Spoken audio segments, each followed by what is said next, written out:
자, 오늘 말씀 그 흥나세, 그는 흥하고 나는 쇠하고. 자, 요한복음 3장입니다. 29절, 30절 두 구절 우리 같이 앞을 보고 선포합니다. 요한복음 3장 29절, 30절 그는 흥, 나는 쇠. 자, 선포합니다. 29절, 30절 시작. 신부를 취하는 자는 신랑이나 서서 신랑의 음성을 듣는 친구가 크게 기뻐하리니 나는 이러한 기쁨으로 충만하였도다. 그는 흥하여야 하겠고 나는 쇠하여야 하리라 하니라. 한 번 더 시작.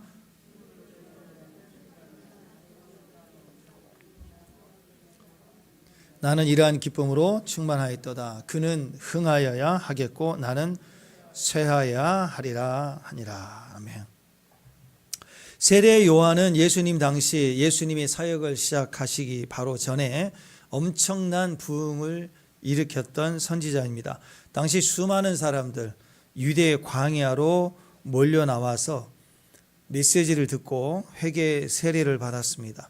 거기에는 심지어 그 당시의 제사장들, 바리새인들, 서기관들까지도 세례를 받았다는 것이죠. 이스라엘의 역사 가운데 가장 강력한 회개의 세례를 베풀었던 선지자입니다.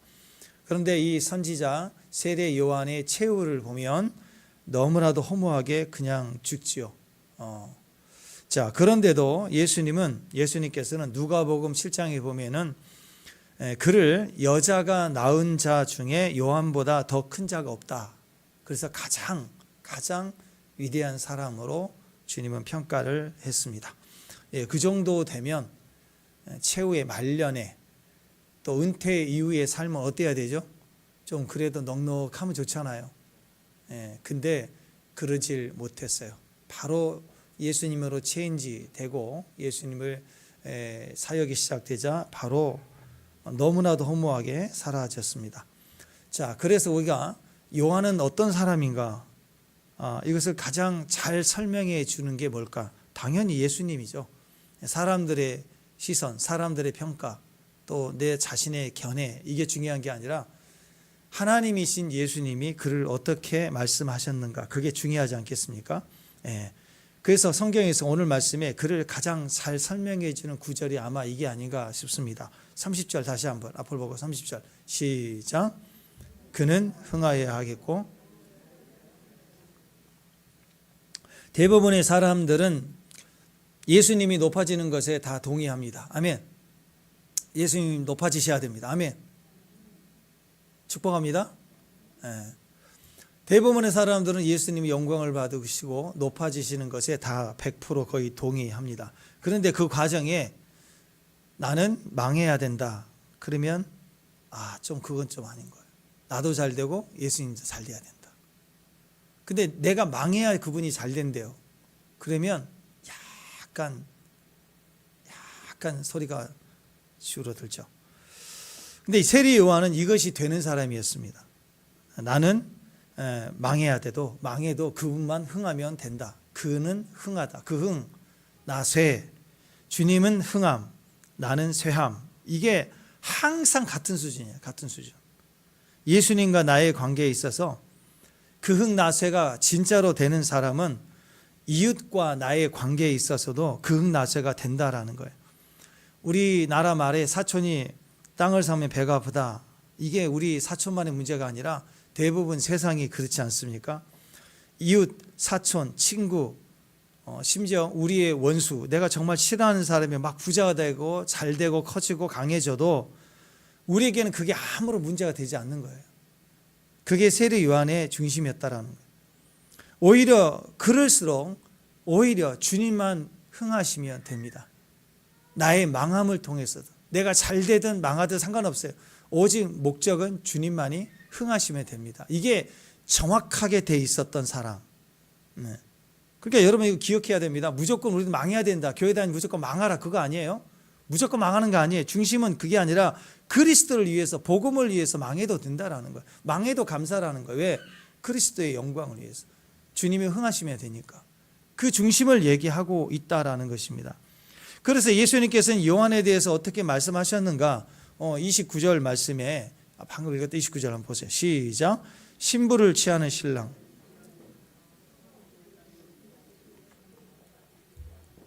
나는 이러한 기쁨으로 충만하였도다. 신랑의 친구, 신랑의 친구란 표현을 했는데요.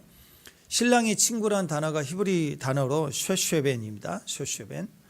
자, 신랑과 신부 사이를 준비하는 역할, 또 신부를 신랑에게 안전하게 인도하는 역할, 그 역할을 누가 하느냐? 그게 큰 기쁨의 사람인데, 그 큰 기쁨의 사람이 누구냐면 쇼쉐벤입니다. 신랑의 친구라는 것입니다. 그러니까 주님이 오실 때는요, 주님이 마지막에 오실 때는 신랑 대신 그분의 모습으로 오시죠. 어린 양으로 주로 오시는 게 아니고, 주님이 다시 재림하실 때는 영광스러운 신랑의 모습으로 오시는 거예요. 그래서 이 땅에 뭐가 있어야 되냐면 당연히 신부이죠. 신부인데, 주님이 오늘 세례 요한의 중심을 보고 모습을 보며 우리에게 말씀하시는 것은 바로 그 역할, 신부와 신랑을 중매하는 역할, 신부와 신랑이 만나는 걸 너무 기뻐하는 기쁨을 가진 사람들, 그 사람이 친구들이에요. 그러니까 주님이 언제 오시느냐? 교회 안에 거룩한 신부들이 예비되고 준비되는데, 그 마지막은 누가 필요하냐면 쇼쉐빈이 필요해요. 신부임에 동시에 신부를 넘어서 그리스도의 신부를 위해서 품어내고 중보하고, 또 그를 보호하고 기도하고 책임지며 중보하며, 또 주님이 오시도록 오시는 길을 예비하는 사람들. 그래서 오늘 세례 요한과 같은 중매쟁이의 기쁨, 중보자의 기쁨, 이게 마지막 때 진짜 사인입니다. 사인. 여기 보면 신부를 취하는 자는 신랑이나 그랬는데, 신부를 취할 수 있는 사람 누구예요? 신랑뿐이에요. 신부를 누가 취해요? 신랑뿐이에요. 신랑 외에는 다른 사람이 신부를 취할 수는 없죠. 신랑만이 신부를 취하는 거예요. 그러니까 그 중간에 그 신부를 보호하고 신랑 오시도록 중간 역할을 하고 지켜주는 자가, 중보자가 누구냐? 신랑의 친구들이에요. 그 사람은 오늘 세례 요한이었대요. 우리식으로 얘기하면 우리 교회 거룩하고 정결하고 세상과 구별되며 오직 그리스도를 위하여 영과 또 육신과 정신을 무장하고 준비하며 신부단장하는 거룩한 신부들뿐만이 아니라, 어떤 사람들은 우리 교회에서 개가 되는 거예요. 약물이 개. 그래서 막 지소되고 보호하고 지키고, 그 중간 역할을 하는 사람들이 이제 새로운 그룹으로 등장하기 시작할 때가 주님의 마지막 때였죠. 바로 주님 오시는 거예요. 그러니까 교회 안에 신부도 중요한 사인이지만, 그 신부들을 보호하고 지키고 그리스도를 오게 하는 중보자들, 그 사람들의 그룹이 나타나면 주님의 마지막 때가 시작이 되는 거예요. 왜냐하면 주님이 오실 때, 사역이 시작될 때 바로 직전에 세례 요한이 등장을 했거든요. 자, 오늘 그래서 이 세례 요한의 모습, 세례 요한의 영성에 대해서 얘기를 합니다. 그는요, 서서예요. 서서. 신부를 취하는 자는 신랑이나 서서 신랑의 음성을 듣는 친구가 크게 기뻐한대요. 신랑의 중심과 신랑의 마음과 그 주님의 마음을 알고 그 주님의 마음으로 기뻐할 수 있는 사람들. 신랑의 친구는 신부를 취하는 신랑을 향한 엄청난 기쁨이 있어요. 그래서 누군가 구원받으면 막 쓰러지는 거예요. 누군가 막 기도해서 그 사람의 어떤 문제가 해결이 되면 그 사람이 너무 감사하는데, 그 감사하는 모습을 볼 때 그냥 쓰러져 버리는 거예요. 너무 기뻐하고. 이 기쁨이 진짜 있느냐는 거예요. 내가 내 기도 제목의 응답이 아니라 누군가의 정말 어려운 시즌을 보내며 우울한 골짜기를 다니면서 계속 나는 골백이다, 막 나는 골백이다 하면서 막 주 앞에 뒹구는 사람들을 볼 때 같이 중보하고 기도하다가 그가 하나님을 만나고 잠금동산이 되고 봉안샘이 되고 성숙해 가는 모습을 볼 때 막 미친 듯이 기뻐서 쓰러져 있는 사람들, 이 사람들이 세례 요한의 모습이다라는 거죠. 유대인들의 결혼식은 저녁에 시작이 됩니다. 하루의 시작은 저녁입니다. 결혼식이 끝나면 신부는 신랑의 방에, 신방에 들어가서 예쁘게 단장한 신부 단장을 하고, 신부가 기다리고 있으면 신랑은 결혼식에 참여한 여러 사람들에게 밤새 축하 잔치를 계속하고, 신부는 마지막 신방에서 신랑을 기다리고 있어요. 그래서 저녁 때쯤 늦지막 때쯤 언제일지 모르지만 잔치가 어느 정도 무르익을 때쯤 되면 신랑이 드디어 신부를 찾아서 신부의 방으로 들어갑니다. 그럴 때 그 당시에는 전기 시설도 없고 뭐 CCTV가 있는 것도 아니고 껌껌하고, 그러니까 그 시간대 만약에 악한 자들이 있다면 그 악한 자들이 신랑을 기다리는 신부에게 들어가 부정한 짓을 하고 또는 해코지를 할 수도 있지 않겠습니까? 그래서 결혼식이 시작이 되면요, 모든 사람이 신랑과 함께 잔치에 참여해서 기쁘고 연애를 베풀고 즐거워하지만 신부가 단장하고 있는 그 신부가 있는 신부의 방 앞에 기다리고 서서 그 신방을 신랑이 올 때까지 지키는 자들이 있어요. 그 사람들이 누구냐? 신랑의 친구들이에요. 하인들이나 종들을 쓰질 않아요. 진짜 신랑의 친구들은 신랑의 잔치에 참여하지 않아요. 그리고 어디가 있냐? 신부를 지키고 보호해요. 신랑이 올 때까지. 신랑 아니면 누구도 그 장소를 허락하지 않아요. 창세기 29장에 보면 깜깜한 밤에 야곱이 장가를 들었는데 속았네. 컴컴해갖고 속았어요. 내 아이인지 나래인지 몰랐습니다. 아침이 돼서야 알았어요. 그래가지고 어떻게 했습니까? 야곱이 아침에 일어나 보니 레아라. 그래서 라반 삼촌에게 가가고 어찌하여 내게 이렇게 행하였나이까. 그러면서 삼촌이 나를 속이시면 어찌 됨이니까 막 난리를 쳤어요. 그랬더니 7년 더 하면 죽게 그러잖아요. 자, 이런 일이 왜 벌어졌어요? 예, 뭐 믿었어, 뭐 사기가 강해서 뭐 이럴 수도 있지만 딱 그거에 신랑 친구가 없어서 그래요. 그러니까 결혼식은 신랑 친구가 있어야 돼요. 신랑 여러분, 예, 친구가 있어야 됩니다. 혼자 장가 들은 거 아니에요.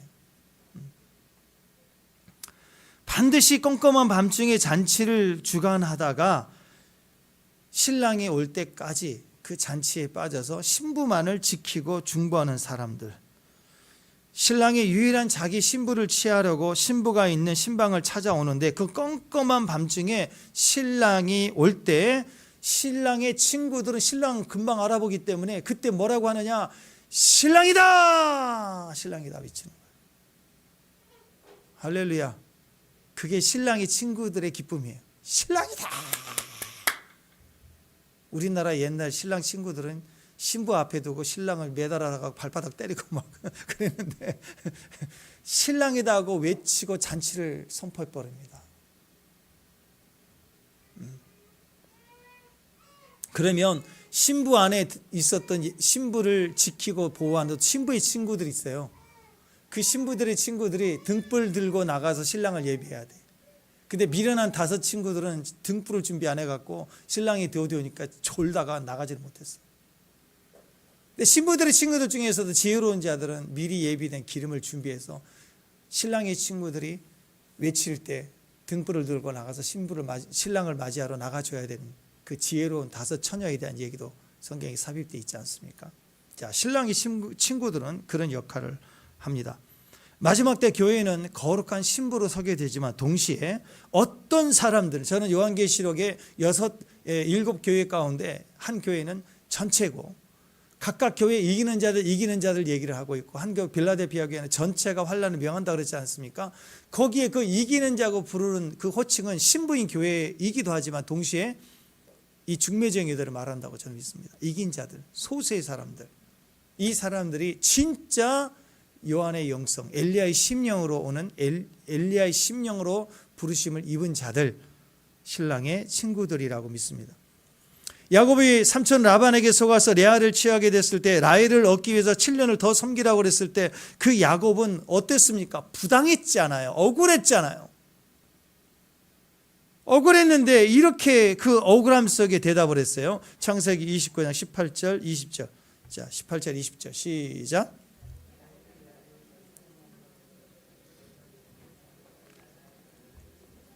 (7년을) 섬기리이다. 야곱이 라헬을 위하여 7년을 동안을 라반을 섬겼어. 그를 사랑하는 까닭에 7년을 며칠같이 여겼다. 자, 보십시오. 이 억울함 속에 부당함 속에 삼촌은 어찌하여 나에게 그리하였나이까 그랬잖아요. 그러면 7년 내내 입에다 씹 끊고 찍찍거리고 불평 원만 찍찍거리면 그렇게 했을까요? 어떻게 했다고 그래요? 정말 억울하고 속았잖아요. 그런데 그 과거나 현재의 상황이 아닌 미래적 7년 이후에 내가 취하게 될 그 기쁨을 위해서 7년을 며칠같이 여겼대요. 이게 쇼쉐벤이에요. 이게 신랑의 친구만이 가지는 중보자들 속에 있는 즐거움이에요. 상황은 너무 억울해. 심지어 신랑의 친구들은 잔칫날에 참여하지도 못해요. 신부를 지켜야 되니까. 신랑이 올 때까지 밤에 기다려야 되니까. 근데 그게 아니래요.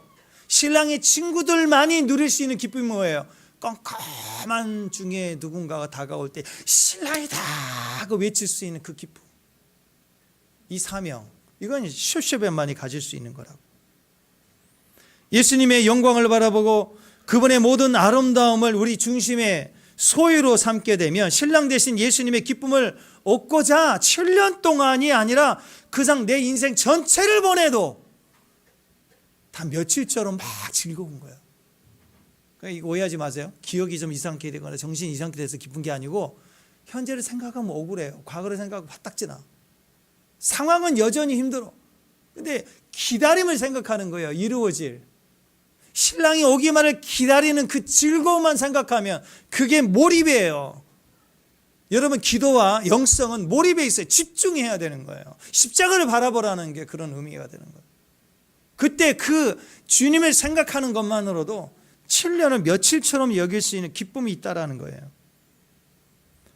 여러분, 사랑하는 사람에 대해서 낭비라는 개념 자체는 없는 겁니다. 아멘. 아니, 사랑하는 사람에 대해서 낭비된 게 있어? 낭비란 단어가 있어요? 에? 없지요? 아이고, 우리 방진구 형제님이요, 우리 예린이를 위해서 아깝지 않은가 봐요. 저번에 언제야? 올 초인가? 아니, 작년이죠. 작년. 제가 갔더니 이만한 박스 하나를 들고 다 이렇게 흔들면서, 목사님 이게 40만 원짜리예요. 40만. 누구? 우리 딸을 위해서. 자, 이게 낭비일까요? 사랑하는 사람에게는 뭘 해줘도 그건 아깝지 않는 거예요. 낭비라는 게 있을 수 없는 거예요. 가성비? 아이고, 사랑하는 사람을 위해서 헌신하는 게 어떻게 가성비를 따져요? 물론 우리 자신, 자기에게 필요한 것을 살 때는 좀 비교해보고 가성비를 따질 수도 있지만 가장 사랑하는 사람을 위해서는 가성비가 있을 수 없는 거죠. 축복합니다. 아멘? 낭비라는 단어가 개념 자체가 없어야 되는 거. 뭘 줘도 아깝지가 않는 것입니다. 옥합을 깨트린 마리아를 보십시오. 모든 사람 낭비했도다, 허비했도다, 어리석었다, 가성비가 없었다라고 유다는 그렇게 표현을 하지만 그건 사랑이고 기쁨이기 때문에 아깝지가 않은 거예요. 절대로 허비가 아니다라는 것입니다. 그 사람의 기쁨을 위해서 내 모든 것을 다 쏟아내도 7년이라도 며칠처럼 여겼다라는 것이에요. 신랑의 잔치에 참여하지는 못해도 다 같이 즐거워하는 혼인잔치 자리에 있지 못한다 할지라도 오직 신랑의 친구들은 신랑이 와서 자기 기쁨을 누릴 때까지 신랑이 신랑의 기쁨을 막 누리는 걸 볼 때 막 너무 뿌듯하고 기쁜 거예요. 희생할수록 더 큰 기쁨이 있는 사람들, 헌신했던 게 더 기쁜 의미가 되는 사람. 우리가 원띵 하지 않습니까? 근데 다윗의 장막이 세워지는 데 있어서 이런 기도의 집이 하나님 앞에 세워진다 그럴 때 물론 거기에는 신랑을 기다리는 신부의 영성으로 주야로 갈망하며 임재에 잠기며 그리워하고 친밀해지는 그런 믿음과 영성이 필요합니다. 그러나 가장 중요한 기초가 있어요. 집보다 기둥이 중요하죠. 뿌리가 중요하죠. 뿌리가 기초가 반성이 예수님이라면 기둥이 필요해요. 기둥. 신부의 영성을 담을 수 있는 집의 기둥은 쇼쉐벤입니다. 신랑이 친구들이 있어야 돼요. 잔치가 잘 되고 신부도 준비되고 다 준비됐는데 신부를 보호하지 않으면, 그 마지막 신부를 지키는 자들이 없으면, 신랑을 준비하는 중보자들이 없으면 그 밤에 악한 일이 벌어진다면 원수들이 그냥 두겠습니까? 그럴 때 얼마나 많은 충격이고 고통이 될까요? 그래서 하나님은 마지막 때 신부의 영성으로 우리를 부르지만 사실은 그들 중에 어떤 사람들은 이기는 자로 불러요. 축복합니다. 기둥처럼 그를 세운다라는 거예요. 신랑의 친구들은 기둥처럼 다윗의 장막에 서 있는 것입니다. 어떤 상황이 와도 그 자리를 지키는 굳건한 믿음의 사람들이에요. 이스라엘의 결혼 풍습을 보면 이 신랑의 친구들을 우리가 쇼쉐벤이라고 했잖아요. 신랑과 신부의 결혼식에 필요한 모든 것을 다 제공하고 섬깁니다. 기꺼이 자기의 것들을 가져다가 지키고 시간과 물질을 들여서 신랑이 오기를 보호하고 지키는 거예요. 심지어 신랑과 신부가 만나도록 중재하는 것뿐만이 아니라 양가 부모님 상견례 할 때도 결혼 날짜 정할 때 결혼식과 잔치를 주관한 모든 일에 앞장서서 일하는 사람들이에요. 축복합니다. 아멘. 네, 할렐루야. 예를 들어서 모세에서 구약 시대에 있어서 모세를 빼버리면 어떻게 구약이 설명이 되겠어요? 율법은 모세잖아요. 그러니까 모세는 이스라엘과 하나님과의 사이에서 쇼쉐벤이었어요. 강력한 중보자였어요. 내 생명책에 내 이름을 지워버리시더라도 이들을 없애면 안 된다고 중보했지 않습니까? 구약 이스라엘의 또 하나님과 사이의 쇼쉐벤은 모세였습니다.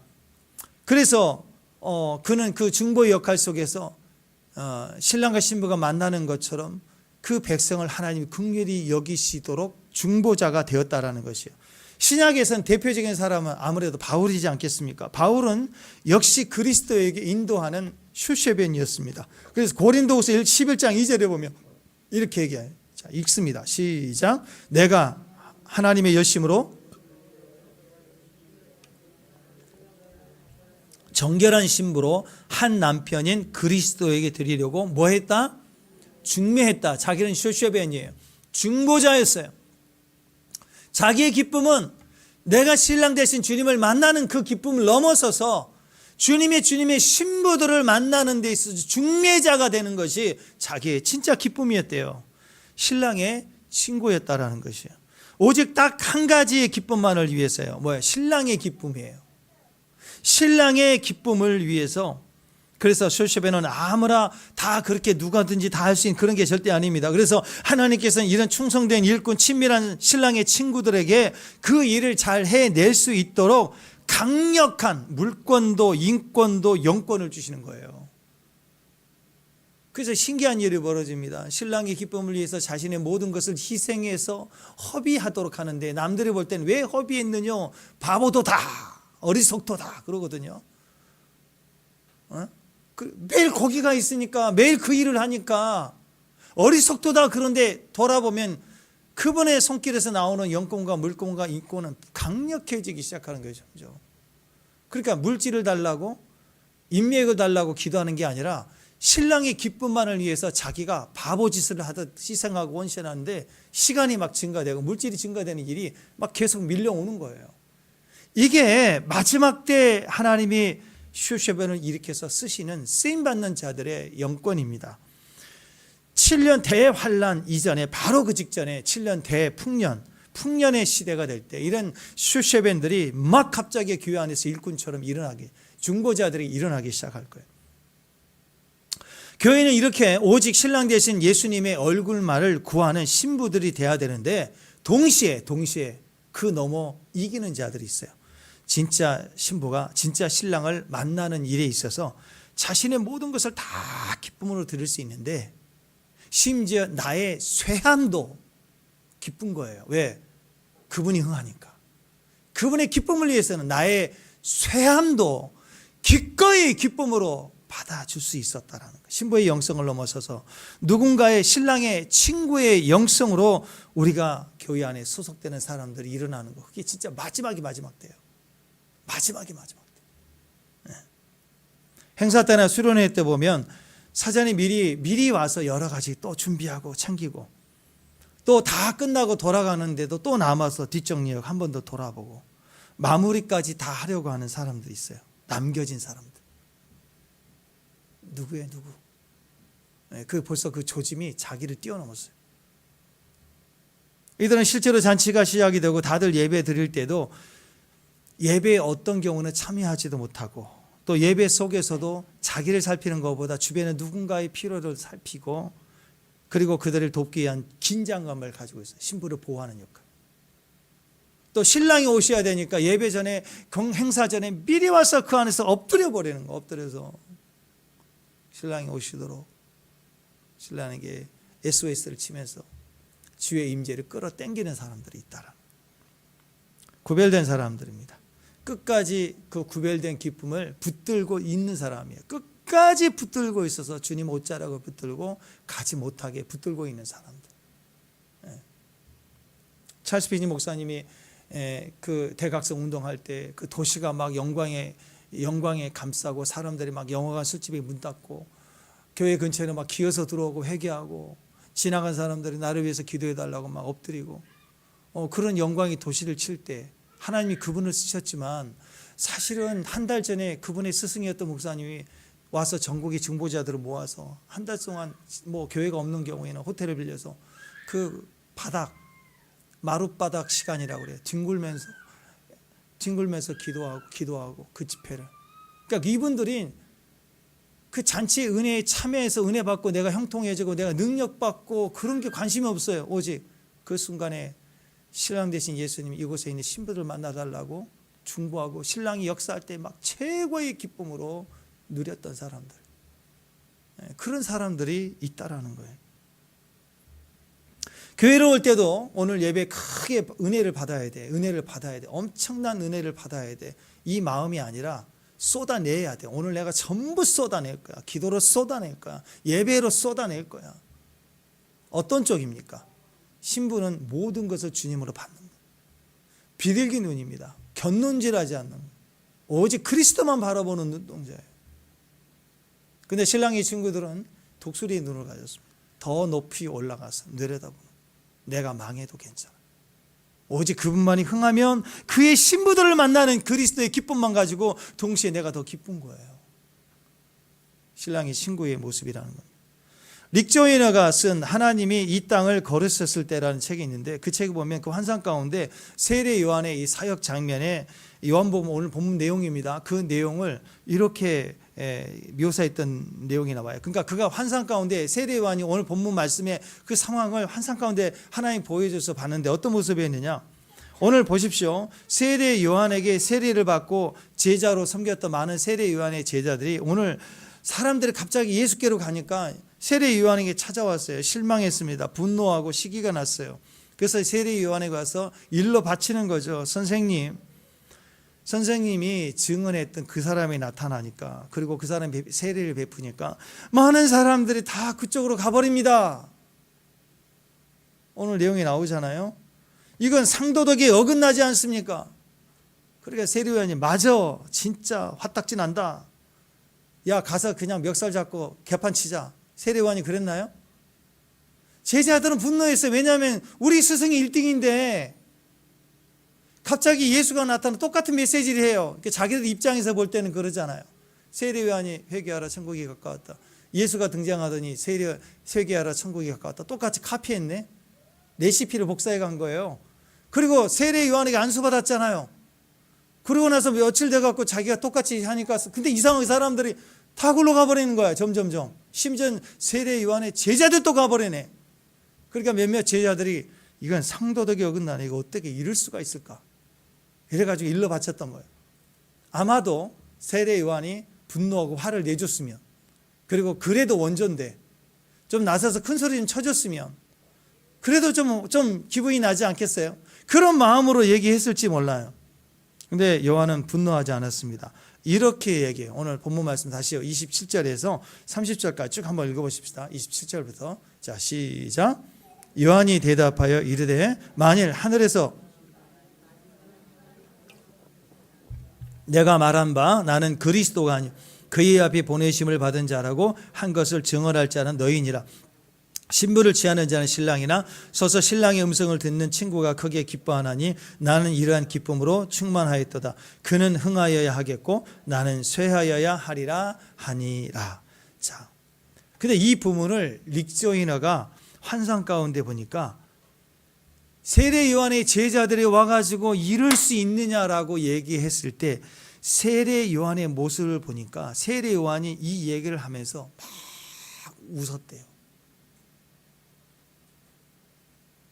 화를 내며 팔을 걷어 손목을 걷어치우면서 가자 하고 나서는 게 아니고 제자들에게 오늘 27절에서 30절까지 이 얘기를 하면서 그는 흥하여야 되고 나는 쇠하여야 된다. 이 얘기를 할 때 세례 요한이 기뻐했대요. 막 웃으면서. 세례 요한의 메시지가 그러듯이 그의 제자들은 한 번도 요한이 거의 웃는 것을 본 적이 없었다. 요한은 아주 신중하고 그리고 가볍게 입을 말하는 사람이 아니죠. 아주 무섭고 독하고 강하게 그렇게 얘기했던 사람인데, 그런 스타일인데, 이 심각한 보고를 듣고 세례 요한은 오히려 굉장히 기뻐하며 크게 웃었다라는 거예요. 그냥 달관 그런 게 아니고 막 썩소 너무 어이가 없어서 웃고 그런 거 말고요. 그런 거 아니에요. 하늘에 충만한 기쁨이 부어져 갖고 하나님의 전지전능한 하나님의 초자연적인 기쁨이 부어져 갖고 그 얘기를 들을 때 진짜로 기뻐했다라는 거예요. 세례 요한이 하늘로부터 충만한 기쁨을 받고 환하게 웃는 것을 제자들이 다 보는 장면을 리조인은 그걸 영으로 봤다라는 것입니다.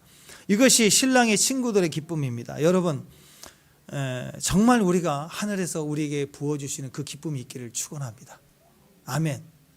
내가 쇠하여지는데, 내가 약해지는데, 내가 손해보는데, 내가 억울해지는데, 그때 초자연적인 기쁨이 위에서부터 휙 하고 오는 거예요. 급하고 강한 바람 같은 소리가 휙 와가지고 거의 미친 사람처럼 웃는 거예요. 할렐루야. 혹시 그런 웃음이 있으셨나요? 아멘. 아멘. 네.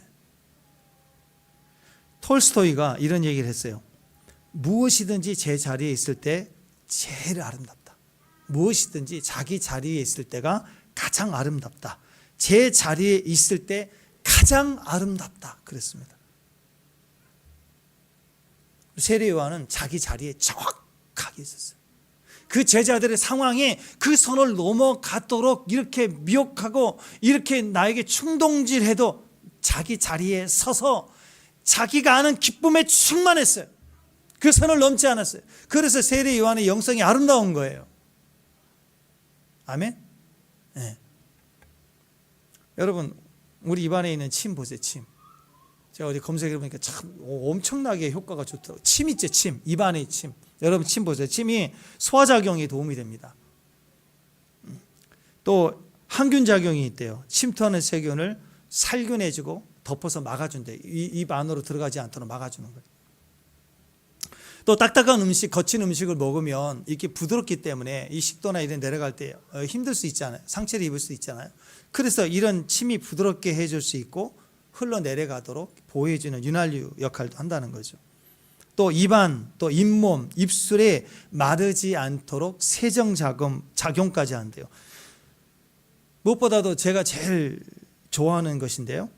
혀의 그 미각 수용체를 자극해 갖고 그 혀의 부위마다 자극이 있잖아요. 그걸 침이 골고루 작용을 해가지고 음식이 들어올 때 그 음식의 맛을 잘 느낄 수 있도록 해준대요. 그렇잖아요. 먹고 배부르기 위해서만 먹는 거 아니잖아요. 어떻게 보면 먹는다는 의미에 즐거움이 있지 않습니까? 이 감각을, 감각을 민감하게 해서 잘 느낄 수 있도록. 그래서 소화와 에너지 이전에 먼저 우리에게 즐거움을 제일 먼저 줄 수 있도록 역할을 하는 게 침이래요. 그러니까 침이 있으니까 얼마나 유익합니까? 사람은 침이 있어야 좋아요. 그죠? 네. 그죠? 네. 몸이 약해질 때, 심하게 감기 들 때, 어려울 때 보면 입이 바싹 말라요. 침이 약해. 건강이 안 좋아지면 침이 약하다고. 아이들 보세요. 아이들 보면 침이 많지 않습니까? 막 흘려요. 침을 흘려 막 애들은. 그리고 음식을 먹어야겠다 하면 벌써 침이 입에 다 고여요. 건강하기 때문에. 그래서 입이 침에 있으면 침이 입에 있다는 건 굉장히 중요한 일이죠. 유익한 일입니다. 근데 입안에 있을 때 침이 좋은 거지. 그거 좋다고 침 좋은 침을 다 뱉읍시다. 시작, 퇴. 그럼 여기 어떻게 될까요? 더러워. 추하다. 그러지 않겠어요? 이 귀한 침이 입안에 있어야 돼. 자기 자리에 있어야 돼요. 이게 나가면 추한 거예요. 추한 거예요. 또 침보다 더 귀한 것 중에 하나가 뭐예요? 피가 있죠. 피. 우리 몸에. 피가 얼마나 대단합니까? 필수 영양소를 다 나르고 산소를 뇌까지 공급해 줄 수 있고 모든 것을 이동시키는 시스템 아니에요. 몸 안에 피가 멈추면 어떻게 돼요? 피가 탁 하면 안 된다고 그러지 않습니까? 피가 맑아야 되고 모든 것이, 심지어 성경에서는요, 생명은 피에 있다 그랬어요. 그만큼 피가 중요하다는 거예요. 축복합니다. 이 귀한 피가 혈관 속에 있을 때 귀한 거지, 피를 여기저기 막 뿌리고 다니세요. 그럼 어떻게 돼요? 잔혹하고 피비린내 나고. 그 누가 좋아해요? 피바다. 누가 좋아해요? 그거 아무도 좋아하지 않습니다. 그러니까 아무리 좋은 것도 위치에 맞게 있어야 합니다. 위치가 어디 있느냐, 그게 참 중요합니다. 이것이 우리에게 굉장히 소중한 거예요. 우리는 피조물이에요. 아무리 신적 능력과 기적과 능력을 줘도 우리는 더 우리는 우리의 자리에 더 있어야 됩니다. 그 영성이 세례 요한의 영성 아닙니까? 자기 가치를 알고 가치가 높은 사람들은, 자기 가치가 얼마나 높은지를 아는 사람들은 정확하게 자기 위치를 알아요. 자기 위치를 벗어나면 큰일 나는 거예요. 내가 어디에 있어야 되는지 그거 놓치면 큰일 나요. 큰일 나요.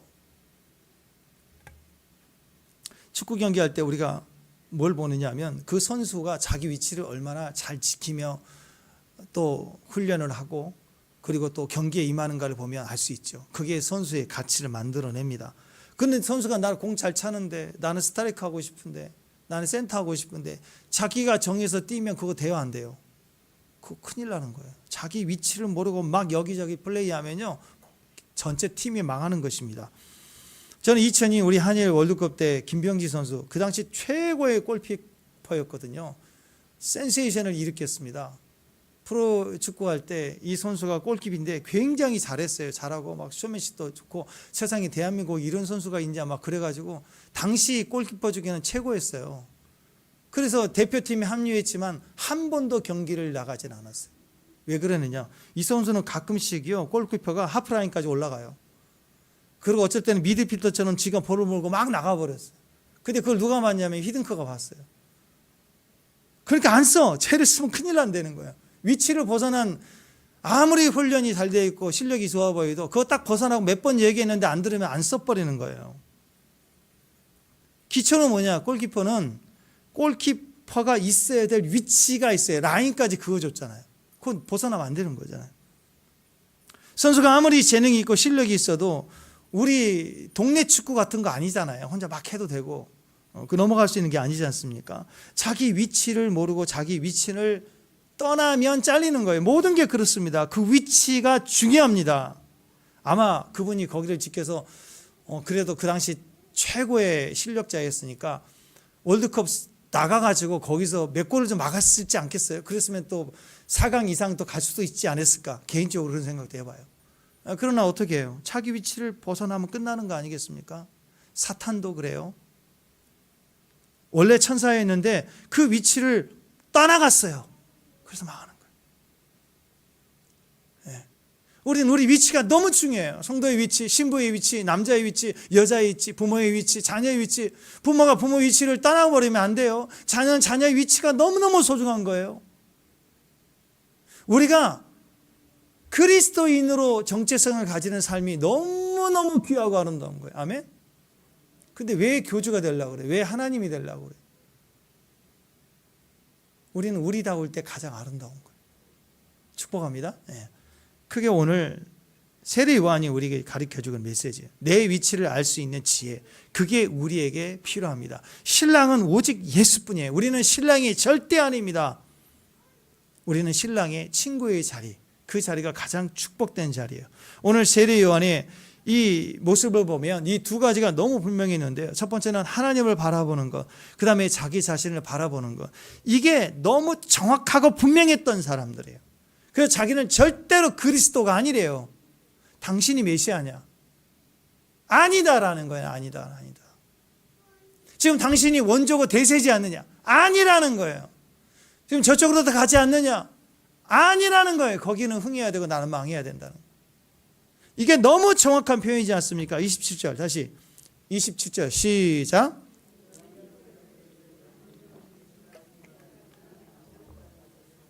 하나님의 모든 것을 주셨어. 모든 것이 하나님께로 왔어. 하나님이 주셨기 때문에 하나님 사람들이 다 그쪽으로 가는 건 하나님 뜻이라는 거예요. 하나님에 대한 의식이 너무나도 분명했다는 거예요. 또 28절에 보면 자기 자신에 대해서 정확하게 얘기합니다. 내가 말한 바 나는 뭐예요? 그리스도가 아니요 그의 앞에 보내심을 받은 자라고 한 것을 증언할 자는 너희다. 그러니까 나는 그리스도가 아니고 나는 그리스도의 오심을 예비하는 자인데 그걸 증언할 자들이 너희야 라고 자기 제자들에게 명확하게 얘기를 해주잖아요. 우리는 피조물입니다. 우리는 하나님의 메시아가 이 땅에 오실 것을 우리는 예비하는 자이지 우리는 그리스도가 절대 아닙니다. 그 부르심이 우리에게 있습니다. 우리는 신랑이 아니라 신랑의 친구입니다. 그는 흥해야 되고 우리는 쇠하여야 된다. 이것이 정확하게 자기 자리에 있었어요.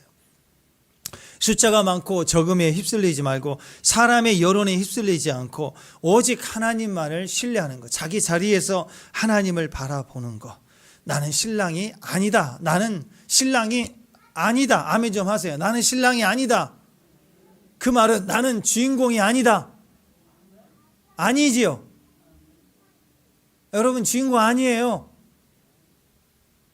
주님도 아니고 주인공도 아니에요. 좀 서운해도 정확하게 알아야겠는데 여러분 인생이 주인공 아니에요. 왜 나를 무시했다고 나를 인정하지 않았다고 나에게 인사 안 했다고 삐져 있어요. 우리는 주인공이 아닙니다. 신랑만 의식해야 돼요. 우리는 살면서 내가 누가 주인공인지 좀 알아야 됩니다. 결혼식 날, 돌 잘 친 날, 또 생일날 그거 보면 가끔씩 자기가 주인공이 아니라는 거 꼭 얘기해 주고 싶은 사람이 있어요.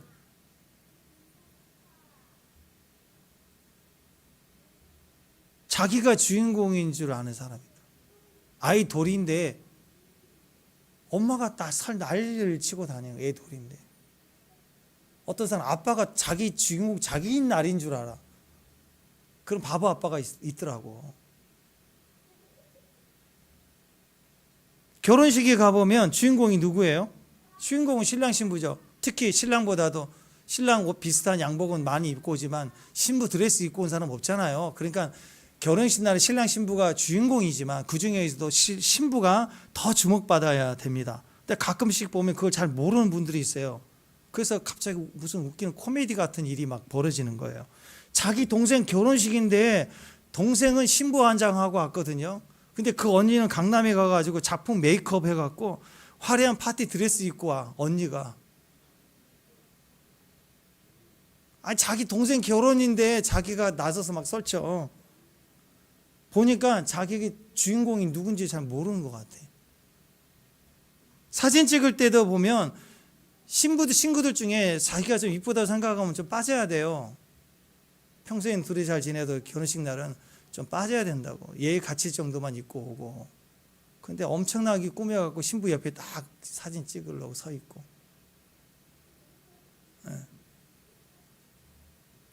뭐 이런 거 꼭 알려줘야 되나요?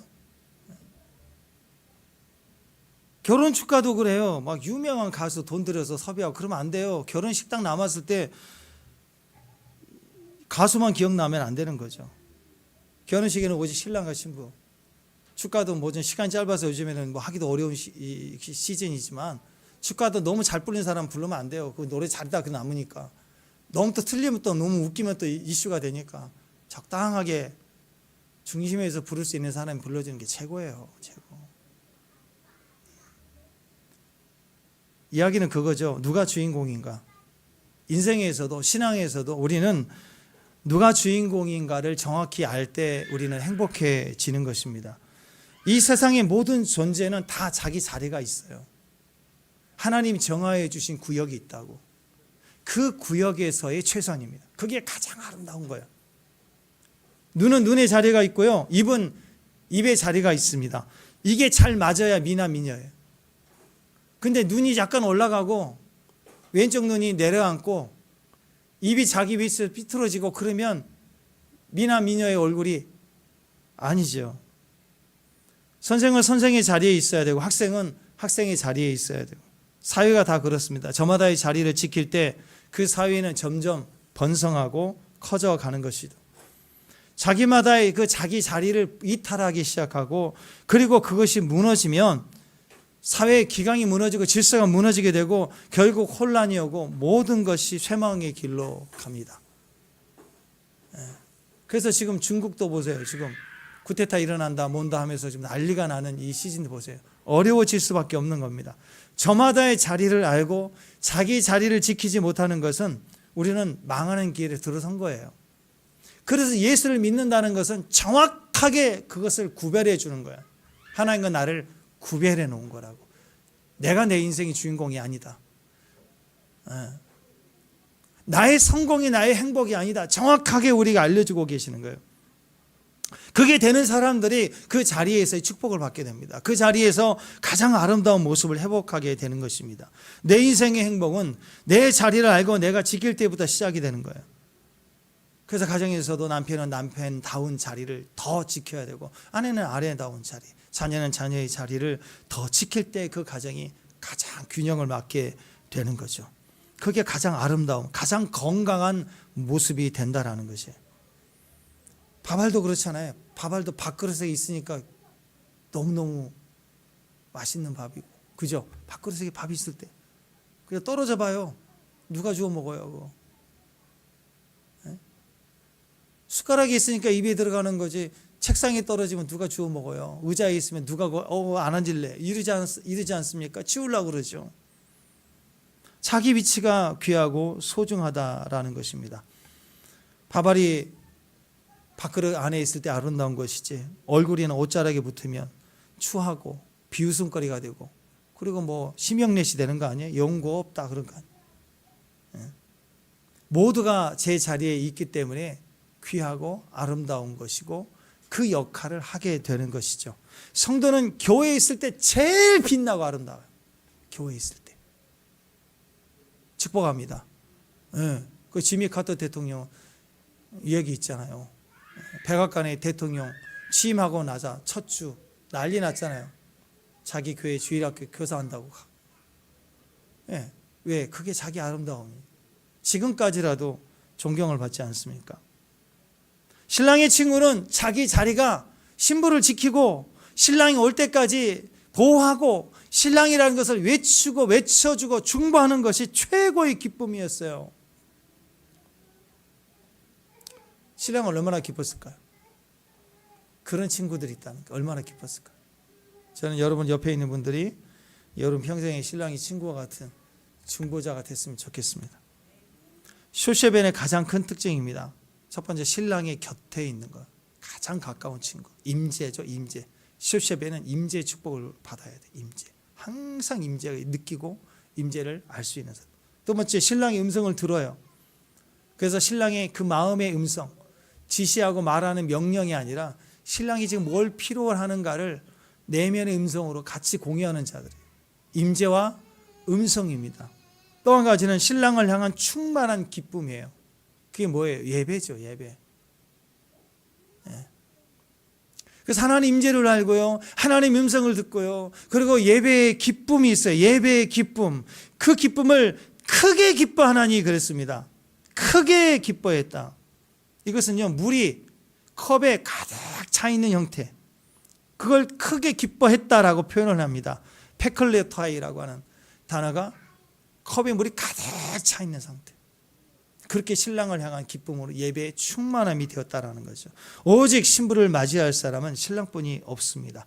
신랑의 친구는 신부를 자기 것으로 절대로 취하지 않아요.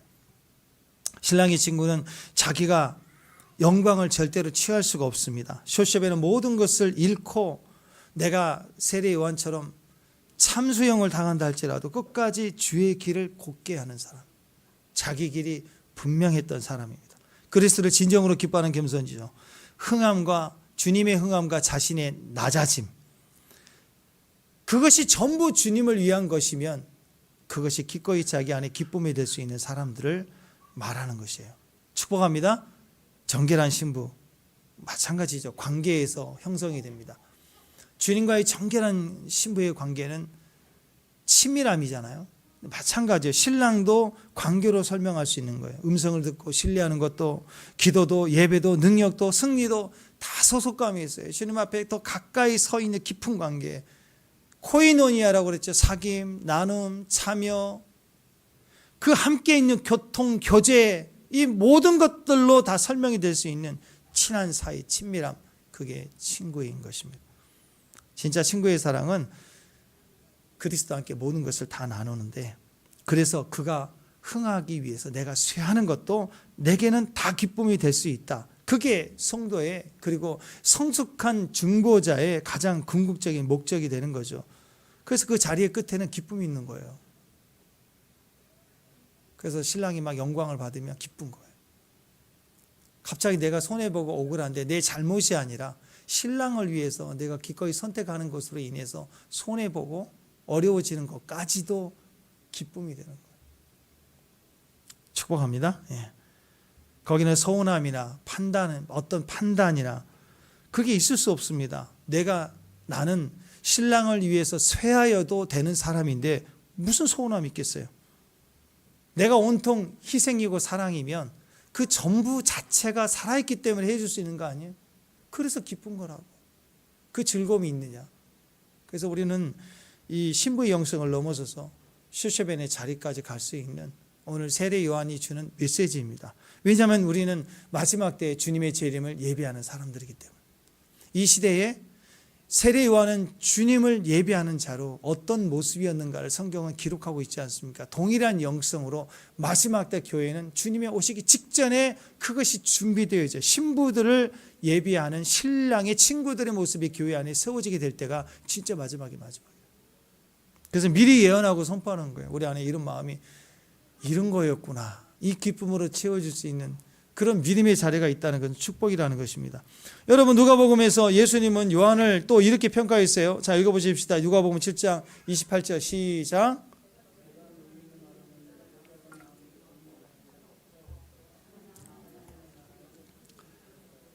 네. 지극히 작은 자라도 그보다 크다. 예수님은 이 슈쉐벤의 기쁨을 가진 사람들을 어떻게 보시냐면 큰 자다라고 얘기해요. 큰 자다. 영적으로 사이즈가 크다는 것이죠. 내가 욕심을 부리고 내가 더 강해지려고 뭔가를 모으고 손에 쥐고 그러면요, 사실은 그럴수록 더 약해지는 거예요. 권력을 향한 모든 사람들은 약해지고 있는 거예요. 무너질 수밖에 없는 거예요. 지금 우리 세상을 보면 그게 적나라하게 드러날 때입니다. 강했다 하는 사람들 약해지는 시간들 접어들었어요. 특히 지금 북한도 너무 불안하고 지금 중국 난리 났습니다. 지금 이런 모습들을 우리가 볼 때 뭘 느낄 수 있는가? 하나님의 뜻 안에 서지 못하는 모든 나의 힘, 나의 강함을 추구했던 사람들은 어느 순간 무너진다라는 거예요. 무너진다. 그냥 다 내려놓고 주님의 모든 행사를 그냥 있는 그대로 다 영접하고 받아들일 수 있는 사람들, 그것이 우리에게 강함의 비결이 되는 것이에요. 내 뜻대로 안 되는 거, 내가 실패하고 내가 넘어진 거, 내가 거절당하고 내가 서운하고 내가 상처 입었던 모든 것까지, 그것까지도 내가 순종할 수 있어요. 왜? 그분의 흥함을 위해서. 그냥 억울하라는 뜻이 아닙니다. 그냥 다 받아들이라는 뜻이 아니에요. 누구를 위해서요? 그분의 흥함을 위해서. 그 목적이면 기꺼이 우리가 쇠하는 것도 마땅하다고 느껴지는 것, 거기에 세상이 이길 수 없는 강함을 주신다라는 거예요. 여러분, 신명기 3장에 보면은 모세가 가나안 땅에 들어가고 싶어서 하나님께 막 간절히 구걸하듯이 외치는 장면이 나와요. 평생을 헌신해 왔던 모세 아닙니까? 자신을 처지를 생각하면 그래도 주님, 아이고 그냥 좀 들어가게 해주시면 안 되나요? 그랬잖아요. 모세는 하나님 말씀에 끝까지 순종했던 사람입니다. 무엇까지? 거절당한 것까지 순종했어요. 그러니까 여러분, 그것까지 순종했는데 얼마나 가나안에 들어가고 싶었겠어요? 얼마나 간절했겠습니까? 그때 하나님이 몇 번 얘기하니까 하나님이 좀 짜증나듯이 모세에게 그랬어요. 야, 그만해도 족하다. 이제 그만해라. 그만해. 모세를 생각하면 안타깝죠. 얼마나 간절했겠어요. 평생을 살아온 사명인데 가나안에 얼마나 들어가고 싶겠어요. 그런데 가나안 목전에 서서 거절을 당할 때 그 거절당함까지도 모세는 충성했다는. 세례 요한도 마지막에 비참하게 참수당하는 그 상황에서도 그것을 다 받아들여졌어요. 시작이 내가 아닌 것처럼 마무리도 주님이시기 때문에 모든 것이 아멘 할 수 있다면, 그게 주님의 일이면, 시작하시는 일에도 아멘, 나의 종말에도 아멘, 그게 다 주님이 일이시기 때문에 우리는 아멘 할 수 있는 거. 우리는 중심이 아닙니다. 주님이 중심이죠. 내가 시작하고 내가 마무리 짓는 게 아니라고요. 이거 주님 제가 있으니까 제가 마무리 하겠습니다가 아니에요. 그냥 이제 그만 그러면 멈추는 거예요. 가룟 유다를 보십시오. 자기가 시작했고요. 그리고 드러났지만 회개하지 않고 자기가 마무리한 거, 자기 인생, 자기 잘못을 자기 방식으로 돈주머니 던져놓고 자기 방식으로 자살하고, 그리고 자기가 책임진대. 이게 무슨 책임이에요 이게? 자기 고집, 거절, 불순종, 자기 자살로 끝까지 자기가 책임졌다고 하는 이 모든 것들은 그래서 다 죄가 되는 거예요. 사랑하는 여러분, 내가 아니라 하나님이죠. 내 뜻이 아니라 하나님의 뜻입니다. 우리는 실수고 우리는 죄인이고 우리는 여전히 무지합니다. 그래서 지금까지 그래도 바로 이 순간이라도, 지금부터라도 물으면 돼요. 지금 이 순간이라도 주의 뜻을 구하면 되는 거예요. 축복합니다. 축복합니다. 사도 바울도 육체의 가시가 없어지게 해달라고 3번이나 기도했습니다. 적어도 사도 바울 정도 되면 아마 그것을 치료해 주셔야 되지 않을까 싶어요. 그게 인간적인 생각이죠. 근데 하나님은 그를 거절했습니다. 안 들으신 게 아니라 분명히 듣고, 그리고 주님이 말씀의 응답으로 주신 게 뭐냐? 사도 바울의 기도에 응답해 준 게 아니었어요. 사도 바울의 기도에 응답해 주신 것이 거절이에요. 거절을 응답해 주셨다. 이게 너에게 족하다. 그러니까 기도했어요. 거절도 응답으로 받을 수 있는 사람. 때로는 하나님이 우리에게 이런 마음으로 응답해 주시는데 우리는 내가 원하는 답이 아니니까 계속 우게 되고 있는 그런 과정일 수도 있어요. 근데 우리는 신랑의 친구의 자리에 기쁨을 얻기를 원한다면 이 거절까지라도 그냥 그대로 받을 수 있을 때, 중매쟁이가 자기가 예복 입고 나가서 신부를 취하겠어요. 가장 좋은 신부와 가장 좋은 신랑을 중보하는 것처럼 그 기쁨이 가득 차 있다면 그것으로 만족하는 거죠. 오늘도 이 모세에게 지금 이 쇠함의 은혜가 있다면 그것을 거절당함도 그대로 받아들일 수 있고, 오늘 세례 요한도 망하는 것에 대해서, 쇠하는 것에 대한 하나님의 뜻이 자기 안에 기쁨으로 받을 수 있었던 것처럼 이 마지막 때 어떤 사람들에게는 예수님이 높아지는 것 때문에 자기가 어려워지고 우울해지고 약해지는 것을 오히려 기뻐하는 사람들도 있다라는 거예요. 저는 그분들이 교회에 등장하기를 바랍니다. 그게 주님의 뜻을 가진 기쁨의, 주님 신랑의 기쁨을 가진 사람들의 모습이 아니겠습니까? 평생의 모세도 자기 사명이었지만 이제 그만 그랬을 때 멈출 수 있었고, 그리고 나서 그 멈춰진 자리에서 여호수아라는 하나님의 사람을 세워주고 후손으로 하여금 그가 세워질 수 있도록 마지막 힘을 쓸 수 있는 힘, 그게 기쁨이죠. 다윗도 거절당했죠. 마지막에 성전을 짓겠다는 그 야심찬 계획과 의지를 하나님이 스톱시켰어요. 그럴 때 거기에 순종합니다. 그리고 자기가 할 수 있는, 짓지는 않았지만 할 수 있는 최선을 다해서 성전을 위해서 예비하고 준비하는 일을 마쳤어요. 우리가 이 마지막 때 자기 자리를 지킬 수 있고 오직 신랑이 기쁨만을 가질 수 있는 기쁨이 있다면, 우리는 이 땅에 가장 강력한, 주님이 그렇게 기뻐하시고 가장 가까운 즐거움을 나눌 수 있는 그 자리를, 그 축복의 자리를 우리에게 주님이 부어주실 거라고 저는 믿습니다. 신랑을 향한 충만한 기쁨이 되는 사람, 나의 유익과 나의 삶의 응답보다도 주님이 이 땅에 계심이, 또 그분의 음성이 들려지심이, 그리고 컵에 물이 가득 차 있는 것처럼 가득 찬 예배의 기쁨으로 주님을 바라볼 수 있는 그런 사람의 모습, 그게 교회 안에 주님이 기대하시는 마지막 모습이 아닌가 싶습니다. 네. 저는 한 가정에서 또 교회에서 우리가 있는 위치에서 내가 그 기쁨을 가질 수 있다면 그 사람을 통해 본격적으로 주님이 일하신다는 사인이 된다고 저는 믿습니다. 네, 축복합니다. 이 상황에서 나의 억울함도 나의 속상함도 이만큼이라도 서운하지 않고 오히려 큰 기쁨으로 내가 그것을 받을 수 있는 영성이 됐다면 단언컨대 지금 그분의 그 상황은 끝난 거예요. 이미.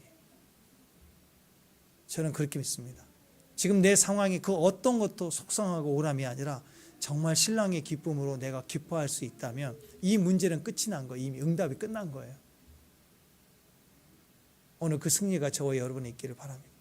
오늘 그 길을 갈 수 있는 여러분 동역자가 바로 여러분 옆에 있는 바로 여러분이 됐으면 좋겠습니다. 아멘.